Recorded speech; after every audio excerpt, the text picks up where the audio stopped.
삼성전자 주주 여러분, 오늘도 반갑습니다. 오늘은 삼성전자를 로봇이라는 관점에서 한번 보겠습니다. 그런데 그냥 삼성전자가 로봇 사업을 한다, 이 정도 이야기가 아닙니다. 오늘은 조금 더 크게 보셔야 해요. AI가 지금까지는 화면 안에 있었습니다. 스마트폰 안에서 답을 해주고 검색을 도와주고 사진을 편집해주고 문장을 요약해주는 시기였죠. 그런데 AI가 화면 밖으로 나오면 이야기가 달라집니다. AI가 팔과 다리를 갖고 카메라와 센서를 달고 공장 안을 돌아다니고 집 안에서 사람을 따라다니고 물건을 들고 청소를 하고 기계를 점검하기 시작하면 그때부터는 완전히 다른 산업이 열리는 거예요. 바로 로봇입니다. 삼성전자에게 로봇이 중요한 이유도 여기에 있습니다. 삼성은 반도체가 있죠. 센서도 있고 가전도 있고 스마트폰도 있고 스마트홈도 있고 AI도 있고 제조 공장도 있습니다. 로봇이라는 산업은 이 모든 게 한꺼번에 필요한 산업이에요.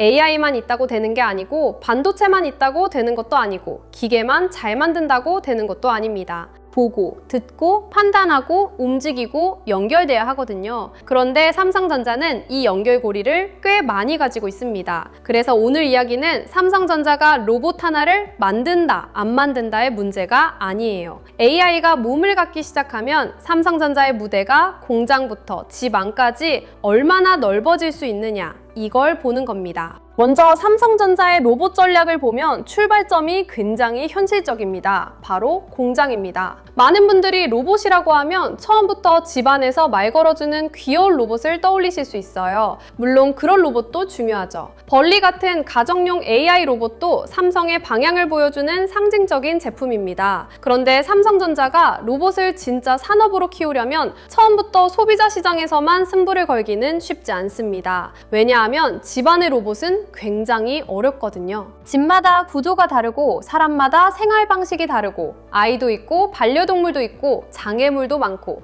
예상하지 못한 상황이 계속 생깁니다. 소비자용 로봇은 귀엽게 보이지만 기술적으로는 정말 까다로운 시장이에요. 반대로 공장은 조금 다릅니다. 공장은 반복 작업이 있고 정해진 동선이 있고 업무 기준이 있고 투입했을 때 효율을 숫자로 확인할 수 있습니다. 로봇이 부품을 옮기고 라인을 점검하고 위험한 구역을 확인하고 물류를 자동화하고 정밀 조립을 도와주면 효과가 비교적 분명하게 나올 수 있죠. 그래서 삼성전자가 먼저 제조 현장에서 로봇 연장을 쌓으려는 건 상당히 현실적인 흐름입니다. 공장에서 먼저 쓰고 데이터를 쌓고 실패를 줄이고 움직임을 개선하고 그 다음에 지방과 소비자 시장으로 넓혀가는 거죠. 이건 멋만 부리는 로봇 전략이 아니라 현장에서 돈이 되는 로봇부터 잡겠다는 접근으로 볼 수 있어요.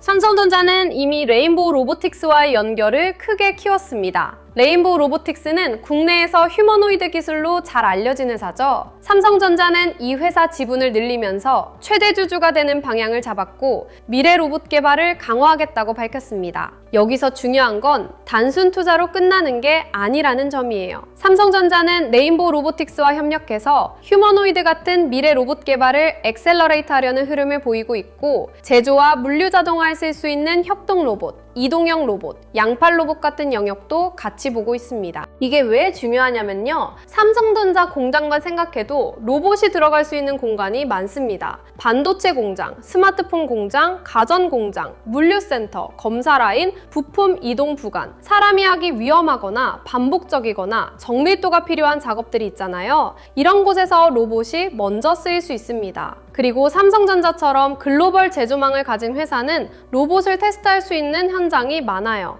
이게 작은 회사와 다른 점입니다. 로봇 기술을 연구실에서만 보는 게 아니라 실제 공장 안에서 써보고 문제를 찾고 다시 고치고 데이터를 쌓을 수 있는 거죠. 로봇은 책상 위에서만 완성되지 않습니다. 현장에서 굴러봐야 해요. 바닥도 만나고 먼지도 만나고 사람도 만나고 예상 못한 변수도 만나야 진짜 실력이 생기거든요. 삼성전자는 그 현장을 가지고 있습니다. 여기서 AI 팩토리와 로봇이 만납니다. 최근 삼성전자는 제조 현장을 AI 기반으로 바꾸겠다는 방향을 계속 보여주고 있죠. AI가 공정 데이터를 분석하고 디지털 트윈으로 가상 공장을 만들고 문제를 미리 찾아내고 생산 효율을 끌어올리는 흐름입니다. 그런데 AI 팩토리가 진짜 강해지려면 AI가 분석만 하는 데서 끝나면 안 됩니다. AI가 판단한 내용을 현장에서 실제 행동으로 옮기는 존재가 필요해요. 그게 로봇입니다. AI가 여기 장비에 이상 신호가 있어요 라고 알려주는 것도 중요하죠. 그런데 그 다음 단계는 뭘까요? 부품을 가져오고 현장으로 이동하고 점검하고 위험구역을 확인하고 작업자를 보조하는 로봇이 필요해지는 겁니다. AI가 머리라면 로봇은 손과 발이에요.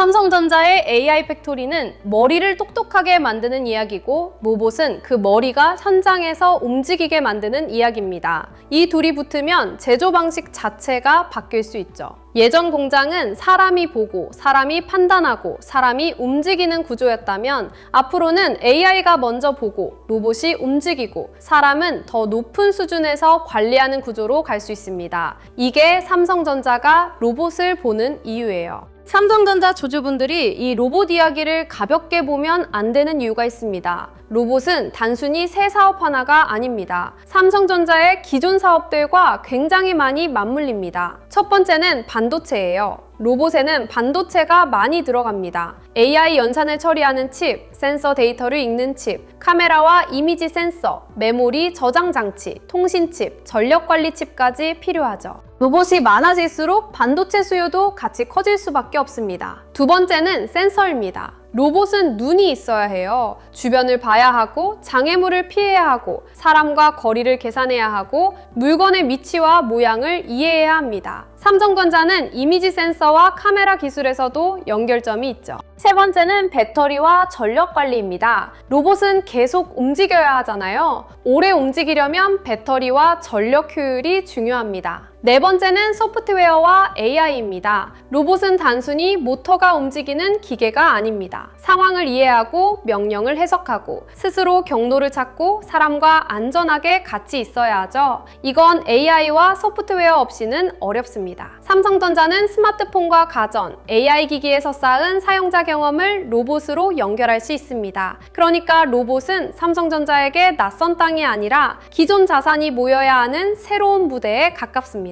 가정용 로봇 이야기도 해보겠습니다. 벌리 같은 제품을 보면 삼성이 집안의 로봇을 어떤 식으로 상상하는지 조금 보입니다. 예전의 가정용 로봇은 그냥 움직이는 스피커처럼 보이기도 했어요. 말을 걸면 대답하고 음악을 틀어주고 날씨를 알려주는 정도였죠. 그런데 진짜 가정용 로봇은 거기서 끝나면 안 됩니다. 집 안을 돌아다녀야 하고 사람이 어디 있는지 알아야 하고 반려동물이 괜찮은지 확인할 수 있어야 하고 TV나 조명, 에어컨 같은 기기와 연결돼야 합니다. 필요하면 화면을 띄우고 영상통화를 연결하고 집안 상황을 알려주는 방향으로 갈 수 있죠. 삼성전자는 스마트홈과 가전을 가지고 있습니다. 이게 강점이에요. 가정용 로봇이 혼자 똑똑해도 집안 기기들과 연결되지 않으면 활용도가 떨어집니다. 그런데 삼성전자는 TV, 냉장고, 세탁기, 에어컨, 청소기, 스마트폰, 워치까지 가지고 있잖아요. 로봇이 이 기기들과 연결되면 그때부터는 단순한 장난감이 아니라 집안에 움직이는 AI 허브가 될 수 있습니다. 스마트폰은 손 안의 AI고 TV는 거실의 AI고 가전은 생활 속 AI라면 로봇은 그 사이를 돌아다니는 AI가 되는 거죠. 이 그림이 삼성전자에게는 꽤 큽니다. 물론 가정용 로봇은 아직 쉽지 않습니다. 여기서 너무 앞서가면 안 돼요. 집안에서 사람과 같이 움직이는 로봇은 안전이 정말 중요합니다. 아이 옆을 지나가야 하고 반려동물과 부딪히면 안 되고 계단이나 문턱도 알아야 하고 사람의 말과 행동을 잘못 해석하면 안 됩니다. 가격도 중요하죠. 아무리 멋진 로봇이라도 너무 비싸면 대중화가 어렵습니다. 또 사람들이 매일 쓸만한 이유가 있어야 해요. 처음에는 신기해서 사지만 며칠 지나서 방 한쪽에 세워두는 제품이 되면 의미가 약합니다. 로봇은 귀여움만으로 오래가지 못합니다. 진짜 도움이 돼야 해요. 그래서 삼성전자가 공장부터 시작해 데이터를 쌓고 기술을 다듬고 가정용으로 천천히 확장하려는 흐름은 꽤 자연스럽습니다. 로봇은 서두른다고 되는 산업이 아니거든요. 하지만 한번 시장이 열리면 스마트폰 이후에 큰 생활기기 시장이 될 가능성도 있습니다. 삼성전자가 이 문을 계속 두드리는 이유가 여기에 있어요. 로봇 이야기를 하면 휴머노이드도 빼놓을 수 없습니다. 휴머노이드는 사람처럼 생긴 로봇이죠. 두 다리로 걷고 팔로 물건을 들고 사람이 쓰는 공간에서 움직일 수 있는 로봇입니다. 휴머노이드가 어려운 이유는 분명합니다. 균형을 잡아야 하고 손을 정밀하게 써야 하고 사람과 부딪히지 않아야 하고 수많은 상황에 대응해야 합니다. 기술 난이도가 굉장히 높아요. 그런데 왜 전 세계가 휴머노이드를 보느냐? 사람이 사는 공간은 사람 기준으로 만들어져 있기 때문입니다. 문 손잡이, 계단, 엘리베이터, 책상, 선반, 공구, 작업대 이 모든 게 사람 몸에 맞춰져 있잖아요. 로봇이 사람처럼 움직일 수 있다면 기존 공간을 크게 바꾸지 않고도 많은 일을 할 수 있습니다. 공장에서도 마찬가지예요. 사람이 하던 일부 작업을 휴머노이드가 대신하거나 보조할 수 있다면 제조 현장의 모습이 달라질 수 있습니다. 삼성전자가 레인보우 로보틱스와 손잡고 휴머노이드 기술을 보는 건 이 미래를 놓치지 않겠다는 뜻으로 볼 수 있습니다. 당장 모든 공장에 사람형 로봇이 깔린다는 이야기는 아닙니다. 하지만 삼성전자가 미래 로봇 사무조직까지 만들고 휴머노이드 방향을 보고 있다는 건 로봇을 단순 실험으로만 보지 않는다는 신호예요. 이 주제가 웅장한 이유는 삼성전자의 공장과 집이 하나의 흐름으로 연결되기 때문입니다. 처음에는 공장입니다. 로봇이 물류를 옮기고 장비를 점검하고 위험구역을 확인하고 생산 라인을 보조합니다. 그 과정에서 로봇은 데이터를 쌓습니다. 어떻게 움직여야 안전한지, 어떤 작업이 효율적인지, 어떤 환경에서 문제가 생기는지 배우게 되죠. 그 다음에는 사무실, 물류센터, 병원, 상업공간으로 넓어질 수 있습니다. 그리고 마지막에는 집 안으로 들어올 수 있어요. 공장에서 단련된 로봇 기술이 소비자용 로봇으로 이어지는 겁니다. 이 흐름이 중요합니다. 삼성전자는 공장도 있고 제품도 있고 가정용 기기도 있고 글로벌 판매망도 있습니다. 로봇을 만들고 테스트하고 팔 수 있는 여러 기를 가지고 있는 거예요. 작은 스타트업이 로봇 기술 하나로 승부한다면 삼성전자는 로봇이 들어갈 전체 환경을 같이 볼 수 있습니다. 이 차이가 큽니다. 삼성전자 주가 관점에서는 어떻게 봐야 할까요? 로봇 뉴스 하나가 바로 실적을 바꾼다고 보면 곤란합니다. 이건 단기 실적 재료보다는 장기 성장축에 가까운 이야기예요. 오늘 당장 삼성전자 영업이익을 바꾸는 건 여전히 메모리 가격, HBM 검증, 파운드리 고객사, 스마트폰 판매, 외국인 수급 같은 것들입니다. 하지만 시장은 늘 다음 먹거리를 찾습니다. 삼성전자가 앞으로 더 커지려면 메모리 사이클만으로는 부족할 수 있어요.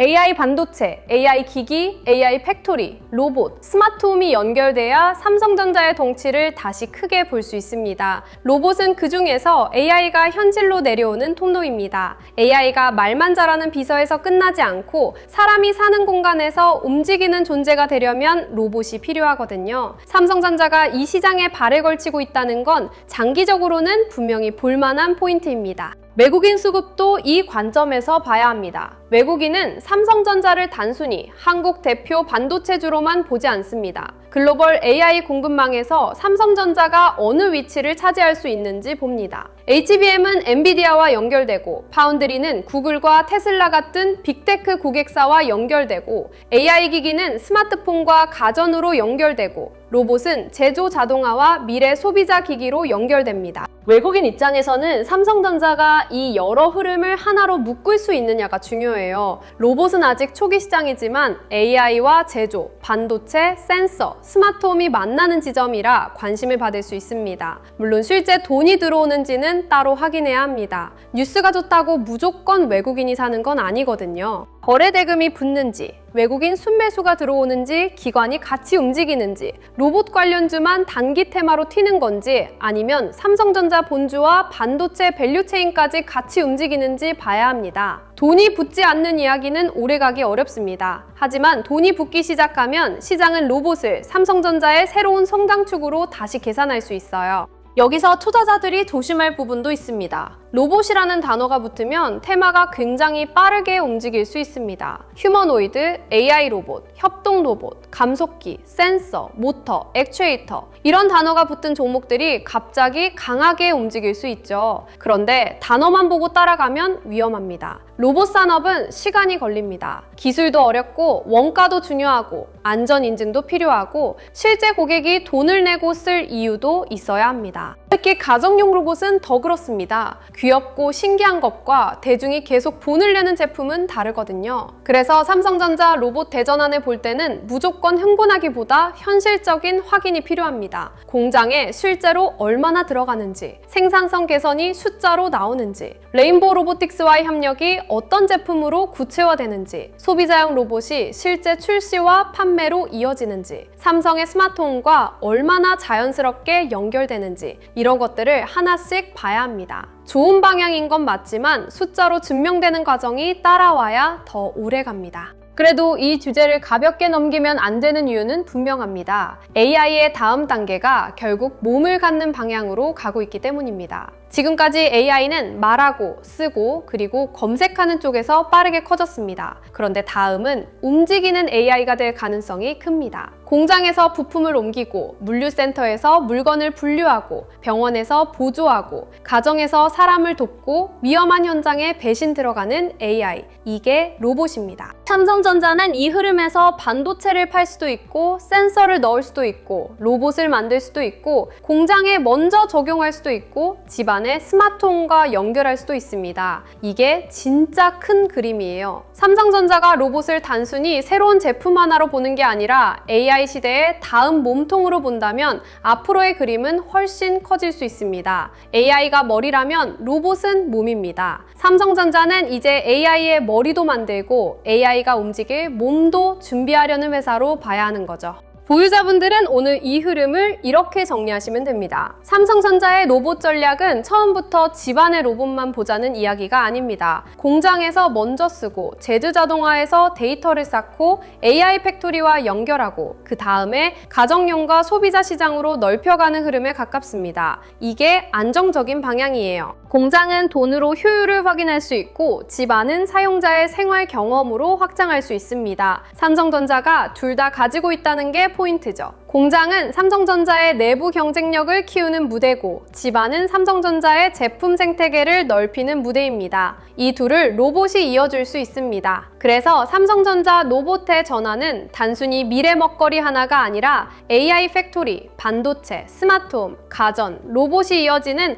큰 연결선으로 보셔야 합니다. 신규로 보는 분들도 기준을 잡으셔야 해요. 로봇 뉴스가 나왔다고 바로 따라가야 한다는 뜻은 아닙니다. 특히 로봇 관련주는 기대가 먼저 움직이는 경우가 많아서 자리 판단이 중요합니다. 삼성전자 본주를 보시는 분들은 로봇을 단기 급등 재료로만 보지 말고 장기 성장 프레임으로 보시는 게 맞습니다. 확인할 건 이겁니다. 레인보우 로보틱스와의 협력이 실제 제품과 사업으로 이어지는지, 삼성전자 제조 현장에 로봇이 얼마나 들어가는지, AI 팩토리와 로봇이 같이 움직이면서 생산 효율을 올리는지, 벌리 같은 가정용 로봇이 단순 컨셉이 아니라 실제 생활 속 제품으로 자리 잡는지, 삼성의 스마트홈, 가전, 모바일과 로봇이 자연스럽게 연결되는지, 이 흐름이 확인되면 삼성전자 로봇 이야기는 훨씬 힘을 얻을 수 있습니다. 반대로 말만 많고 실제 제품과 숫자가 약하면 테마는 금방 식을 수 있어요. 그래서 좋은 이야기일수록 차분하게 봐야 합니다. 흥분은 시장이 하고 우리는 확인을 해야 하는 거죠.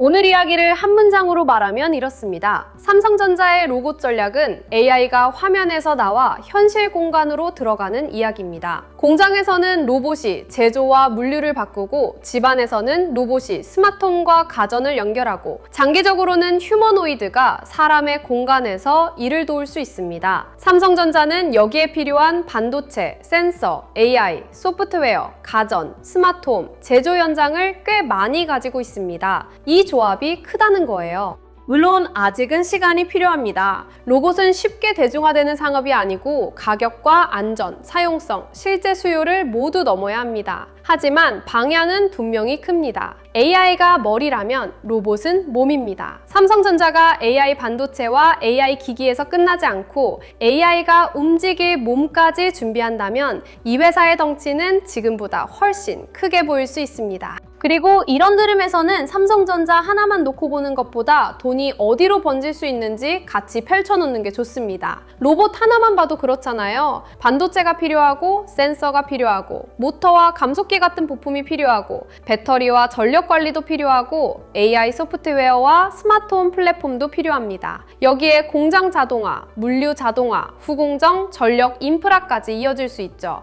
그래서 제가 준비한 코스피 2만의 시대, 돈의 흐름을 읽는 법 자료도 종목 하나 찍어주는 식이 아니라 시장의 돈이 어디로 옮겨갈 수 있는지 보는 지도처럼 만들었습니다. 삼성전자 이후에 AI 반도체, 로봇, 전력 인프라, 장비주, 후공정, 자동차, 자율주행, 저평가 대형주까지 어떤 순서로 돈이 움직일 수 있는지 이북 형태로 차근차근 보실 수 있게 정리해둔 거예요. 안에는 코스피 시대 흐름 정리 자료, AI 주식 보조지표 템플릿, 지표 사용 설명서, 시장 모니터링 대시보드, AI 종목 스크리닝 리스트, 투자 체크리스트와 원칙 카드, 섹터 테마 분석 자료, 실전 매매 기록 템플릿까지 넣어뒀습니다. 일명 관찰 종목 41개도 무조건 매수하라는 종목표가 아닙니다. 시장이 어느 길목으로 번질 수 있는지 미리 펼쳐보는 용도로 보시면 되는 거예요. 섹터 7개도 같이 정리해뒀습니다. 반도체 대형주, 전력 인프라, 반도체 장비 소부장, 후공정 패키징, 증권, 금융, 자동차, 자율주행, 저평가 대형주. 오늘 로봇 이야기를 들어보시면 왜 이걸 나눠서 봐야 하는지 감이 오실 겁니다. AI가 로봇으로 넘어가면 반도체만 움직이는 게 아니라 부품, 장비, 전력, 자동화, 자율주행까지 같이 번질 수 있거든요. 그리고 타점 기준 4개도 넣어뒀습니다. 돌파, 눌림, 회복, 과열 회피. 좋은 종목이어도 자리가 너무 뜨거우면 쉬어가야 할 때가 있고 반대로 조용히 눌릴 때 기회가 생길 때도 있잖아요. 그래서 흐름만 보는 게 아니라 어느 자리에서 접근할지까지 같이 보자는 겁니다. 매매 전 체크 10가지도 꼭 보셨으면 좋겠습니다. 내가 로봇이라는 단어에만 끌려가는 건 아닌지, 실제 수주나 적용 사례가 있는지, 거래대금이 붙는지, 외국인과 기관 수급이 있는지, 섹터 전체로 돈이 퍼지는지, 손절이나 비중 축소 기준이 있는지, 한 번에 너무 큰 비중을 넣는 건 아닌지, 분할 계획은 있는지, 내 투자 기간이 분명한지, 나중에 복귀할 수 있는 매매인지, 이 정도만 체크해도 로봇 테마가 빠르게 움직일 때 감정적으로 휩쓸리는 걸 많이 줄일 수 있습니다. 자료 받아보고 싶으신 분들은 구독과 좋아요 눌러주시고요. 댓글창에 구독 완료라고 남겨주시면 됩니다. 그리고 영상 아래 더보기란이나 고정 댓글에 있는 파란색 링크로 들어가시면 자료 신청하실 수 있게 남겨두겠습니다. 마지막으로 이것도 짧게 말씀드릴게요. 요즘 댓글 보면 이런 말씀 많이 하십니다. 내용은 좋은데 직장 생활하면서 이걸 매일 다 챙기기는 어렵다. 맞습니다. 삼성전자 하나만 봐도 HBM, 파운드리, 엔비디아, 구글 AI 칩, AI 팩토리, 로봇, 외국인 수급, 환율, 코스피를 같이 봐야 하잖아요. 여기에 레인보우 로보틱스, 휴머노이드, 볼리, 스마트홈, 공장 자동화, 반도체 장비와 부품까지 붙으면 혼자 매일 다 챙기기 쉽지 않습니다. 그래서 필요한 분들을 위해 자료를 조금 더 편하게 모아볼 수 있는 공간도 준비하고 있습니다. 반도체 대형주, 장비 소부장, 후공정 패키징, 전력 인프라, 로봇과 AI 기기 흐름, 매매 전 체크리스트, 지표 사용 설명서, 장중 체크 포인트를 한 곳에서 보기 쉽게 정리해드리려는 흐름이에요. 다만 이건 분명히 말씀드리겠습니다. 매수와 매도를 찍어주는 리딩방이 아니고요. 수익을 보장하는 공간도 아닙니다. 영상에서 말씀드린 자료와 시장 흐름, 삼성전자 대응 기준, 반도체 섹터 체크 포인트를 조금 더 편하게 확인하실 수 있게 준비하는 자료방에 가깝습니다. 필요하신 분들은 구독과 좋아요 눌러주시고 댓글에 구독 완료 남겨주신 다음 설명란이나 고정 댓글에 파란색 링크로 신청해주시면 자료와 함께 소통방 링크도 순차적으로 안내드리겠습니다. 오늘 이야기를 마지막으로 묶어보겠습니다. 삼성전자 로봇 대전환은 단순히 로봇 제품 하나를 새로 내놓는 이야기가 아닙니다. AI가 화면 안에서만 움직이던 시대에서 공장과 집 안으로 걸어 나오는 시대를 준비하는 이야기예요. 공장에서는 로봇이 제조를 바꾸고 집 안에서는 로봇이 스마트홈과 가전을 연결하고 장기적으로는 휴머노이드가 사람의 공간에서 일을 도울 수 있습니다. 삼성전자는 여기에 필요한 조각을 꽤 많이 가지고 있습니다. 반도체, 센서, AI, 가전, 스마트폰, 스마트홈, 제조 현장, 그리고 레인보우 로보틱스와의 연결까지요. 물론 아직 갈 길은 멉니다. 로봇은 가격도 낮아져야 하고 안전성도 검증돼야 하고 실제 쓰임새도 분명해야 합니다. 하지만 방향은 큽니다. 삼성전자가 AI 반도체를 만들고 AI 기기를 깔고 AI 팩토리를 만들고 이제 AI가 움직일 몸까지 준비한다면 삼성전자의 덩치는 지금과 다르게 보일 수밖에 없습니다. AI 다음은 로봇입니다. 그리고 삼성전자는 그 로봇 시대를 공장부터 집 안까지 이어가려 하고 있습니다. 오늘 영상은 여기서 마치고요. 다음 영상에서는 삼성전자의 로봇 전략이 반도체, 센서, 스마트홈, 전력 인프라 쪽으로 어떤 돈의 길목을 만들 수 있는지 더 자세하게 짚어드리겠습니다. 끝까지 시청해주셔서 감사합니다.